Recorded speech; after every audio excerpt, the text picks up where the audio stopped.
तो खबर रीवा से, जहां पर गैंगरेप मामले में नया मोड़ सामने आया है। पीड़िता ने दर्ज कराया अपना बयान और कहा कि 4 लोगों ने दुष्कर्म किया था। नशीली दवा खिलाकर रूम में ले गए आरोपी, हालत बिगड़ने के बाद अस्पताल छोड़कर भाग गए। तो देखिए, अब पीड़िता ने अपना बयान दर्ज कराया है और दर्द अपना बयान किया और बताया कि कैसे 4 लोगों ने मिलकर उसके साथ में दुष्कर्म किया था और उसको नशीली दवा खिलाई गई थी। नशीली दवा खिलाने के बाद जब वो बेहोश हो गई तो उसे रूम में ले जाया गया और फिर उसके बाद जब उसकी हालत बिगड़ी तो उसे अस्पताल छोड़ करके ये तमाम आरोपी भाग गए। और पीड़िता ने ये सब पुलिस को अपना बयान दिया है और बयान दर्ज करवाते हुए 4 लोगों पर आरोप लगाया। रीवा में देखिए, गैंगरेप मामले में नया मोड़ सामने आया है। पीड़िता ने अपना बयान दर्ज कराया है और 4 लोगों पर दुष्कर्म का आरोप लगाया और बताया कि किस प्रकार से नशीली दवा खिलाकर उसे एक रूम में ले जाया गया था और जब उसकी हालत बिगड़ती है, जब उसकी तबीयत बहुत ज्यादा खराब हो जाती है तो ऐसे में जो तमाम आरोपी हैं वो उसे अस्पताल में छोड़कर भागते हैं।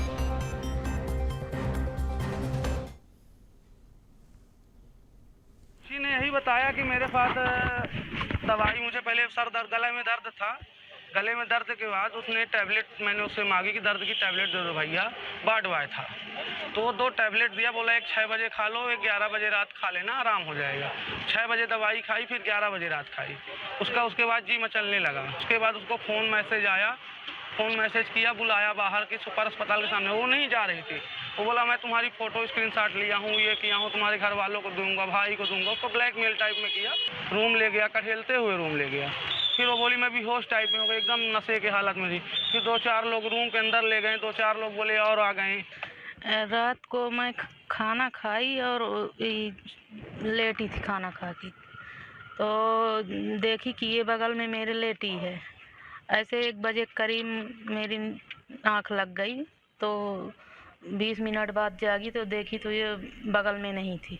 उस दिन नर्स लेडीज आई थी तो उन्होंने मेरे से नंबर, नाम वगैरह सब लिखवाया। उन्होंने बोला ज़रूरी लिखवा दो, तो मैंने उसमें लिखवाया सब नंबर वंबर। मतलब उन्होंने ले जाकर वहाँ रखा जहाँ सिस्टर बैठती हैं, तो वहाँ वो महेंद्र भी वहीं बैठा था टेबल में। उन्होंने उसी टेबल में रखा, बगल में चेयर रख के वही बैठा था। तो फिर उसके बाद मैं चली आई वहाँ से। उसके दूसरे दिन मेरे से मैसेज आया, हाय। तो मैं पूछी कौन, तो वो तुम्हारी फ्रेंड। तो बोला कि पहले रूम चलो। तो मैं रूम नहीं जा रही, तो मुझे मतलब घसीटता, हाथ पकड़ खींच से लेके गया है रूम। उसके बाद जैसे आधे रास्ते में पहुंचा, तो हॉस्पिटल से किसी का फ़ोन आया था। तो उन्होंने ये हॉस्पिटल में उन्होंने ये बोला कि यहाँ से एक लड़की गायब हुई है, तो क्या तुम गायब की हो? तो उसने कुछ नहीं बोला, फ़ोन काट दिया और फ्लाइट मोड में डाल दिया। उसके बाद फिर क्या हुआ, मुझे बोला कि मेरे पास में गिर भी गई। उसके बाद मैं रूम, मुझे ऐसा महसूस हुआ कि मुझे रूम ले गया और रूम में मेरे साथ गलत भी किया है वो। 9 जून को शाम को पुलिस के पास कुछ अपुष्ट उससे आ रहा था कि एक बालिका के साथ गलत कार्य हुआ है, रेप हुआ है, और जिसके संबंध में फिर हमने तस्दीकी पता रसी स्टार्ट कर दी थी। कुछ जानकारियां हमको हॉस्पिटल से मिली, जिसके आधार पे हमको जो बालिका है उसका संपर्क और साइची मिली।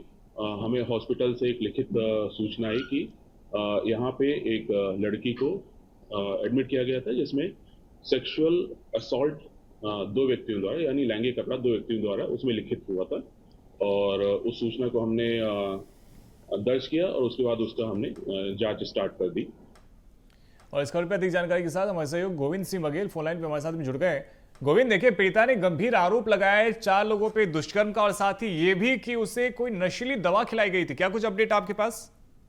जी, आपको बता दूं कि इस गैंगरेप के मामले में ये एक नया मोड़ सामने आया है, जिसमें पीड़िता सामने अब निकल कर आई है। उसने पूरा अपना बयान मीडिया के सामने दिया है कि किस तरीके से उसके साथ ये दुष्कर्म किया गया है 4 आरोपियों के द्वारा। फिलहाल हालांकि इसमें अभी तक अस्पताल प्रबंधन और पुलिस अभी तक इसमें अलग अलग बयान सामने आ रहे थे। कोई भी स्पष्ट रूप से सामने ये नहीं बता रहा था कि आखिर घटना क्या हुई है, लेकिन पीड़िता के सामने आने के बाद सारी चीजें स्पष्ट हो गई हैं। इस पर कुछ आरोपियों को गिरफ्तार किया गया है, कुछ को की तलाश अभी की जा रही है। पूरे मामले पर पुलिस अब पूरी तरह से संज्ञान में उसको लिया है और पूरी जांच में जुटी हुई है। जी, बहुत शुक्रिया आपका गोविंद, जुड़ने के लिए और तमाम अपडेट्स के लिए।